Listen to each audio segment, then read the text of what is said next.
Hi, I'd like to talk to you today about the three doshas of Ayurveda.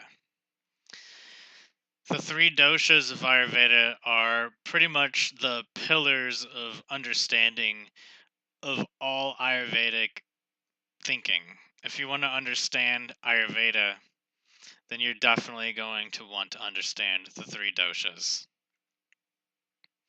When it comes to herbs, especially, an herb is said to either increase a dosha or decrease a dosha. Generally, all three doshas will be listed, and the qualities of the herbs will. One aspect of the qualities of the herbs will be defined by: does it increase pitta, does it decrease pitta, does it increase vata, kapha, and so forth. You could have it's saying it increases pitta, decreases vata and kapha, or you could say it increases two and decreases one, or you could even have a scenario where it's considered tridoshic. Tridoshic means that it's balanced between all three doshas. So, as I mentioned before in the video about the elements, if you haven't seen that, you should probably watch that before getting too far into this. There's a link below this video. And so, anyways, the three doshas are a combination of two elements. Each dosha is two elements that have come together to form a dosha. So, the first dosha that I guess makes sense to talk about is Pitta because it's kind of two opposites in some sense. It's fire and water. And so those paired up together kind of because they're opposites, but the logic isn't because of that. The logic is that fire burns itself out. Um, Fire is the only really hot element in Ayurveda. And so fire has to be paired with something to bring it down because fire is just going to burn itself out of existence. It can't exist without something else. Fire by itself does not exist. So, or at least not very long. It bursts, gone, then it doesn't exist anymore. So it kind of needs the opposite energetic to keep it balanced, to keep it existing. And this isn't literal fire. This is more like a metaphor, you could say. And so those two are put together to create Pitta dosha. And Pitta, because it does have the only element that's really hot, fire, in it, along with the water, it's predominantly thought to be the fire element. It does have water, but its main thing is that it's hot. And so one example of heat in the body, when you apply this principle to someone's health, you would say someone is inflamed. They have pitta. Inflammation is a pitta manifestation. So pitta is the fire and the water. So the heat is the redness.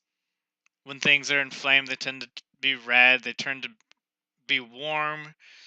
Um, and then there's also the water that is what makes the tissue swell. There's more water in the tissue, causing it to get swollen and bigger.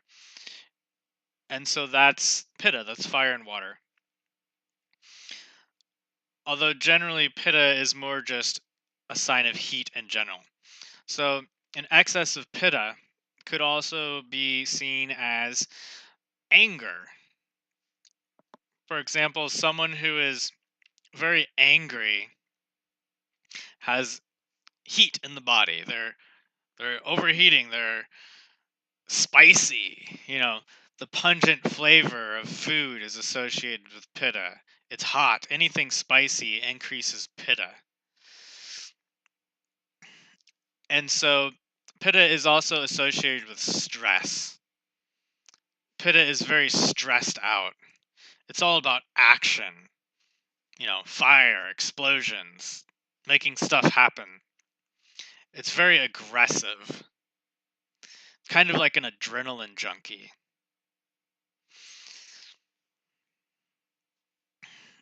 So Pitta is said to live in the small intestine, and it's also associated with good digestion. Generally, if you don't have very fast digestion or sluggish digestion, then your pitta may be weak. They also call that agni, which is also associated with pitta. It's the digestive fire. But anyways, pitta is said to live in the large intestine, which is like above your belly button. And you can kind of feel it, like if you start to get really stressed out about things and you get really angry, sometimes you can kind of feel it right there. I don't know. I am more prone to pitta dosha. I am pitta vata dosha. That's what my constitution is.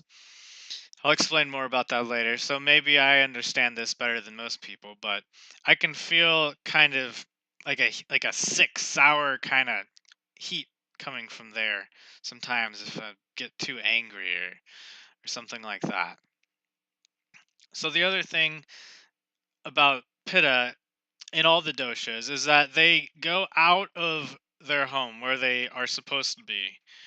Um, and that's not a good thing. And so the pitta heat can go out of the large intestine, the small intestine, sorry, and it can go up because generally heat goes up. And so it can go into the liver, which is another really hot organ. The liver is the most prone organ to inflame.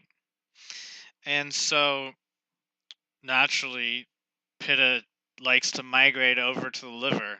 And then you have pitta in the liver, and that's not a good thing.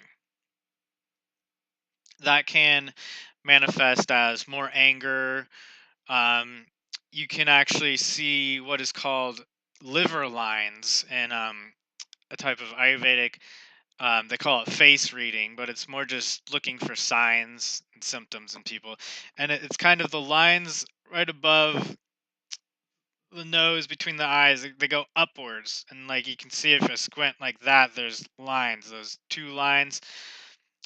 Generally, the one on the right is more associated with the liver. The one on the left could be more associated with the spleen in Chinese medicine. But in Ayurveda, they're basically both the liver line, and that when you do that, that's kind of a sign that you're stressed out. And stress obviously that is stress is pitta. It's not. It's kind of it's a lot of things. Stress is pitta. So by increasing your stress, you're increasing pitta. The other thing is the liver. When you drink a lot, it it it's not good for your liver at all, and so you have a liver congestion, and it causes liver heat, and then you get people who drink a lot, they tend to get angry. So there you go. That's pitta. People who are drunk and they're really angry, that's because their pitta is flaring out of control. Pitta can also be about getting things done and pushing forward, and so it's not necessarily always bad. Although generally speaking, a dosha is an imbalance. So to have a dosha is not a good thing. It's kind of almost contradictory the way that Ayurveda talks about it sometimes, because a dosha can have positive traits too, but having too much of a positive trait, even if it is positive, it's an imbalance. And so you might be really good at one thing, you might be a really good artist or whatever. That would be more Vata. So let's say, what's a Pitta thing? A Pitta thing would be like being a firefighter. That's a great example. Or an extreme athlete. That's another great example. And so you'd be really good at that, but you might push yourself too far. You might push yourself too hard and injure yourself. And so, even though it's a good thing, it's an imbalance. And it would be very stressful on the body. And saying stress kills. Um, so moving on to the next dosha, let's go on to Kapha. Kapha is earth and water, so it's way more chill than Pitta. It's very calm, nourishing, motherly. You could even say fatherly, I suppose. Um, Very comforting. Um, a great example of kapha is comfort food. And kapha type of people love to eat a lot of food and a lot of fat, and they tend to be a little heavier. But they're also much more calm and much more grounded. Like the earth element, earth and water, they're grounded. Much more down to earth, you could say. So their their negative traits, kapha people, their negative trait is going to be that they're kind of lazy and also kind of greedy sometimes. I could see how if you're really lazy, you might get kind of greedy. You're like, "Oh, I'm at the job. I don't really feel like working too hard. I'll just make somebody else do it for me, and I'll just make money off of them." And they kind of go hand in hand. I could see that. So that's the problem with kapha. And kapha, they like to eat a lot. Oh yeah, and what I should have mentioned about pitta earlier is pitta likes to eat spicy food. The the spicy flavor really gets pitta going. It increases pitta, and people's whatever dosha you are, you kind of tend to like that thing because that's what you identify with. So a pitta person, they're gonna like lots of action types of scenarios. They're gonna always be ready on the go, and they're gonna love spicy food. Kapha type people, they're gonna like to eat a lot. They're gonna be eating all the time. They might have weight issues. However, they're at peace.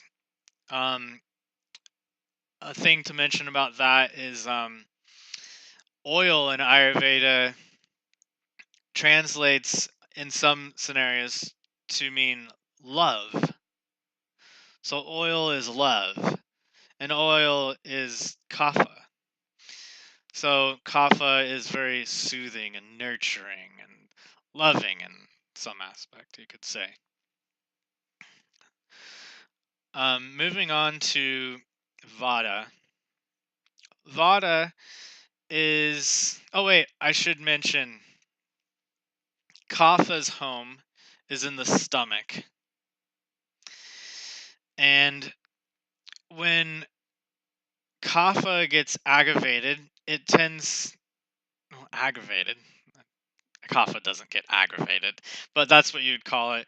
It would spread to the lungs, generally speaking, and you would have, like congested lungs, excess liquid water in the lungs. That's generally a very common manifestation of excess kapha when kapha leaves its home in the stomach.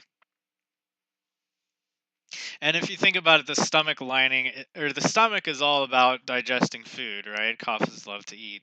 And the stomach lining also is covered with mucus. And that's how the stomach is able to produce acid because it has so much of this protective layer, this mucosal layer around it. That acid would just destroy your tissue if it wasn't for that really kapha like layer between the acid and you to keep it safe. So back to Vata again. Vata is air and ether. Vata is very anxious, anxiety. They like to talk a lot. They're more like the artist. Their mind is kind of wandering all over the place. They're not very grounded. They generally are going to get very anxious and start talking, and their conversation would go from here to there, all over the place, and it just kind of goes all over. They're also tend to be very skinny. So Kapha is really big. Vata is almost like anorexic because a lot of the times nervousness comes hand in hand with losing your appetite. And Pitta is kind of in between. Pitta tends to be more muscular. They're like pushing through things. Pitta types of people tend to build muscle pretty easily.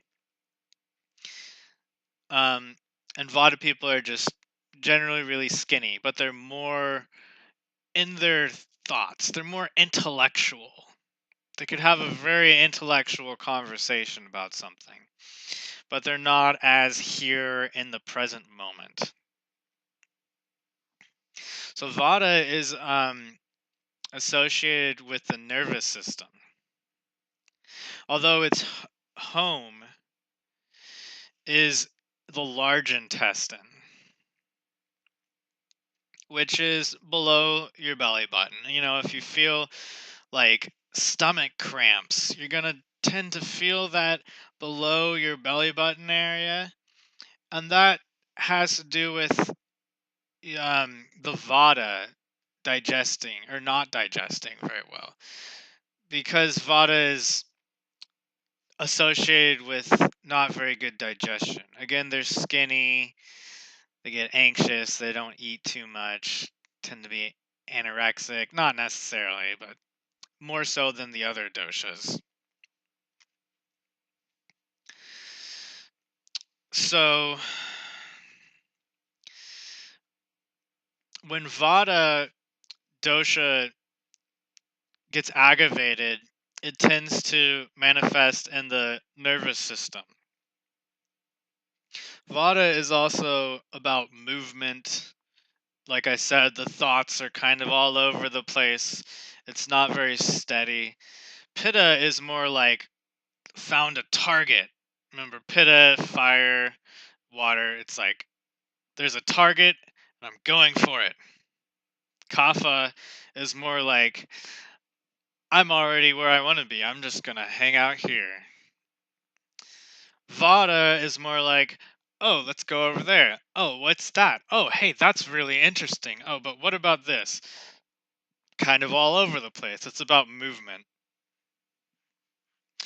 And so the nervous system is also what's in charge of moving your muscles and a lot of things. It's in charge of all sorts of things. So, Vata condition that manifests a lot is spasms. So, when somebody is prone towards having lots of spasms, in Ayurveda, they would be treating Kapha. So, they would be doing what is called anti-Kapha. They would be lowering Kapha. Sorry. I mean Vata. I was saying Kapha. They would be doing anti-Vata. And by the way to do that is also sometimes to increase Kapha and Pitta to kind of balance it out. I've heard it explained as the doshas are kind of like a three legs of like a three-legged chair. If you cut one leg shorter, the others kind of stick out, and then you have an excess of those two. And then if you grow that one that's short really long, then it still leans sideways, and then you have two that are deficient. If that makes any sense. And so when you're treating um, people in Ayurveda, you're not really treating their. You're not gonna have a diagnosis. Well, you will, but you're gonna be treating their doshas. And the diagnosis is going to involve the doshas.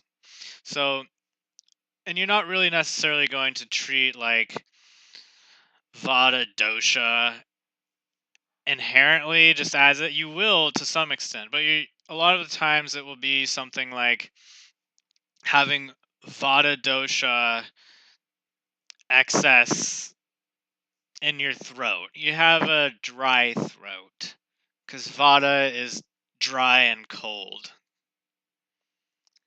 I should have mentioned Pitta is hot and somewhat wet.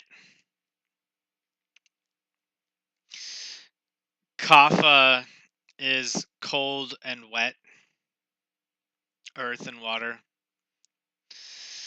Vata is dry and cold. So Vata is whenever you're dried out, that's Vata. So you could have dry skin. Vata people tend to have dry skin. Um, and weak digestion, if I didn't already mention that.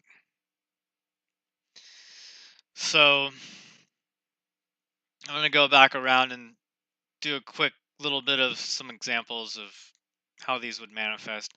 So Pitta, as I mentioned, anger. Um, One of the problems with Pitta people, which Pitta manifests the most in midlife, like around 20 years old, it starts to really take off. And that's about the time that people tend to experience inflammatory skin diseases, where they start to break out in hives. Um, and that's when Pitta is at the highest, and Pitta is inflammation. So any sort of inflammation of the body, that could be rheumatoid arthritis as well. There's so many things that inflammation does, but I just thought I would list those at least. Um, and then also anger. It can inflame the liver, and the liver won't be able to do its job properly. It can inflame the brain and make you go crazy, like so Kapha, earth and water, that can manifest as being obese, being overweight, um, having wobbly blood sugar levels, or having, I should say, actually, excess glucose in the blood, or diabetes, for example. That's generally a kapha condition. Although you don't have to be these doshas in order to experience these conditions. It's just that the people who are more that dosha are more likely to experience that condition. There is what's called the prakruti, which is your constitution, which is kind of you. It's what you are. It's kind of how you're born. It doesn't change. And then there's your vikruti, which is your current state, which does change. So you may inherently be vata, which is skinny, but you could be experiencing kapha conditions because in our culture there's so much sugar in everything. And so you don't necessarily have to be kapha dosha. Your prakruti or constitution doesn't have to be kapha in order to experience kapha issues. Although if you are kapha, you're far more prone to experiencing those things. Another example of kapha manifesting in the body is edema, and that's where you swell up with water. It's a little different from inflammation where you turn red, and that's more like rheumatoid arthritis types of conditions. This is more where you just have a lot of, it looks like you just have excess fat, but it's actually usually water. And that tends to happen lower in the body. As I explained earlier, water and earth are both downward moving energies. So, and Pitta is fire, and fire is an upward moving energy. So Pitta, you tend to experience heat in the head. You get a fever. Your head's hot. Your head gets really warm. It's because heat goes up. Fire is upward movement. Um, Water and earth are downward. So back to what I'm talking about with kapha, you experience edema, especially around the ankles, and that's where people have a lot of what looks like fat around their ankles, and they just have swollen ankles, and that's very common with pitta dosha. So moving on to vata. Vata is all about the nervous system. So an example of vata dosha going out of balance would be someone who's shaky, having a seizure. That's very vata in nature. As I was explaining earlier, it's about movement. Um, Generally, people who experience seizures are also more prone to experience migraines. In fact, they're finding more and more in modern medicine that a migraine is somewhat explained as being a seizure of the brain. I know that's kind of hard to understand, but that's what Western medicine is coming to the conclusion of these days. They're very comorbid with each other. And what's interesting about that is migraines tend to be with anxiety. You could say stress too. That would be more pitta is more stress, but it's a different kind of stress where pitta is like pushing through something and it's just like, you know, aggressive type of stress.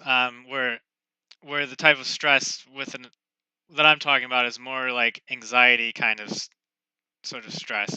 They're they're they're a little different, but even the anxiety of vata can become stressful too. And so those are the triggers for migraines.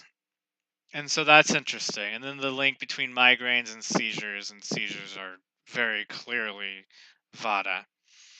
And so a lot of the ways to treat those sorts of conditions is to decrease the vata. And um, one way to abort a migraine, it's kind of extreme, but it works pretty well from what I hear, is when you feel a migraine coming on, if you experience them a lot, you start to have a aura where you see little specks of light or something like that, or you just know it's coming intuitively.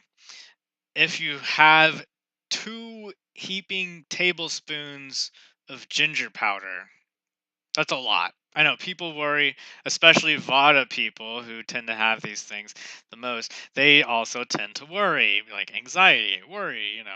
And so they tend to not want to try these things more than anyone else. Vata people tend to be scared to take a lot of medications, especially herbal medications, because it's herbalism and it's not really regulated. And there's a lot of false information around on the internet about herbs. So I don't blame them. But regardless. Um, so anyways, if you are Vata and you are experiencing migraines, which is a Vata condition, then you can take 2 heaping tablespoons of ginger powder and get it down however you can. Um, when I was taking herb classes from my teacher, he was explaining how in one of his classes there was a student and she had a migraine coming on, and or he didn't know that, but she was acting weird, and he was asked her if she was okay, and she said she was about to have a migraine, and he told her there's ginger sold somewhere, ginger powder, and told her to try this method, and so she did. She took 2 heaping tablespoons of ginger powder, put it in some water. That's pretty hard to do, but she managed to do it, and apparently chugged it. And she sat there for the rest of class. Her migraine completely went away, no problem whatsoever. And so it kind of makes a lot of sense because although ginger is drying and it can aggravate vata in that sense, it is very heating. And it is also really good for digestion. And like I was saying earlier, vata is of digestion or of digestive problems generally. And so by warming things up, you're warming up the cold vata, you're getting things more, you're getting the digestion warmed up, is what I'm trying to say. And so that in and of itself can help vata a lot. And that's generally what ginger is known for. But ironically, it also is really good for migraines. Other things that would help a Vata type of person in general would be healthy omega 3s, healthy fat. The ginger is important for Vata because it helps these nutrients be absorbed. So even if a Vata person was to eat a really good diet, they might not be absorbing all of the nutrients properly. And so that's why it's really important for Vata type people with a lot of anxiety and worry to take warming digestive aids. And those will not just help with digestion, which will second hand help with the anxiety because the body and mind are connected, but it will also help with absorbing those fats. And like I was saying earlier, fat in Ayurveda, oil sometimes is called love, and that's very comforting and would prevent anxiety and worry. So, anyways, those are just some basic understandings. All of this gets really complex, and then you end up with all sorts of situations that are way more complex than this. Say, for example, I was working with someone who had hiccups. They wanted to be fixed, and I was working with them as the herbalist because I am a clinical herbalist. And um, generally, hiccups are considered a Vata condition, but they were Kapha. And so I came to the conclusion that, and I also was talking to my teacher about this a little bit too. And he also helped me come to this conclusion because I was treating this person as a Kapha person. I couldn't understand because hiccups, that's a Vata condition. Why am I treating this person's Kapha? But anyways, it was working. And um the diagnosis in Ayurveda was that there was Kapha in the way of the flow of Vata because Vata is about movement. And so Vata is also the movement that moves food down and out. And so there was too much Kapha, which is, like I said, earth, it's stuckness. And so it's kind of like a wall and it's blocking the flow. Too much Kapha blocking the flow of Vata. So the Kapha stopped the flow from being able to go where it needs to go. And so it went back up. And that's what they, in Chinese medicine, and this is a little off subject, but they call it rebellious qi, where the flow of qi goes the opposite direction, goes back up, causing hiccups. So, anyways, it gets pretty complex. Um, I'm gonna stop now before I continue going on and on. Um, anyways, um, thanks for listening. If you like this video, give it a thumbs up and subscribe. You can also check out my website, herblife.site. Thank you.